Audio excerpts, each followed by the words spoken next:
it's because of the 7-year itch that we have that iconic image of Marilyn Monroe in the white dress. And I often wonder, if we didn't have that image of her, would she be as iconic today as she is? And I guess she probably would be to a certain extent, but I feel like this film plays a lot in immortalising Monroe. And I have to say, the film is pretty decent. It's not the best thing in the world, but I didn't know that was the moment in this film. So when it did happen, I was pretty excited. I was like, I've finally seen that dress moment. It's a good film. This was released in 1955, directed and written by Billy Wilder, with screenplay work also done by George Axelrod, starring, of course, Marilyn Monroe with Tom Ewell. And the description is as follows from IMDb.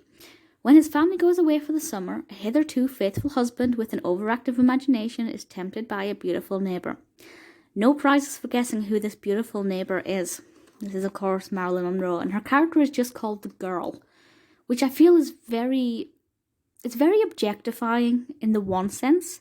She is this objective attraction. She's a physical beauty and a visual beauty, and our male character, Richard, played by Tom Ewell, is obviously very deeply attracted to her, and there's a peculiar scene. There's an odd scene where Monroe is in the bath. I have to say, it's actually a really brilliant scene. It's very well shot and very, very well acted. Monroe gives us quite a lot of expression in this scene, but it's a very disturbing scene to watch, to be honest. And this is a comedy. It's a comedy romance. It's a rom-com. And I find it quite creepy, to be honest with you, but it is very interesting. And I think Monroe's character is fascinating, well acted. I was more interested in her character than I was the character of Richard. And I don't know what that says, considering she's just called the girl. And Tom Ewell's character has a full name, and he is supposed to be the protagonist. But actually, Monroe was significantly more interesting. And I guess that just suggests just how captivating as an actress she is. She really is mesmerising, and her performance in this film was great. The narrative is questionable.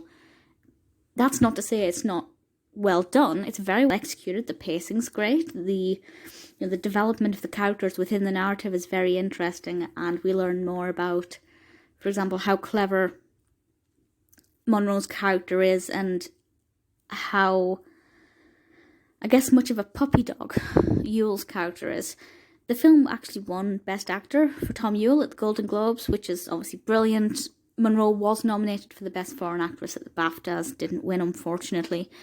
But it's got a couple of accolades to its name, and it has done well. And obviously over the years it's become an exceptionally iconic film, with one of the most iconic moments in cinematic history being Monroe's dress.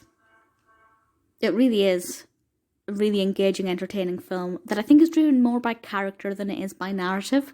The narrative is not that exciting, but it's a film that I enjoyed. If you're into Marilyn Monroe films and you haven't seen it yet, I think, for me, it's probably one of my favourites out of the ones that I've seen. I think Gentlemen Prefer Blondes is a bit better, but The 7-Year Itch is still really good. And if you haven't seen any Monroe film, I'd say this is a pretty safe one to start with. I think you'll enjoy it a lot. Certainly I did, and undoubtedly I will watch it again at some point. The 7-Year Itch, it does live up to the hype.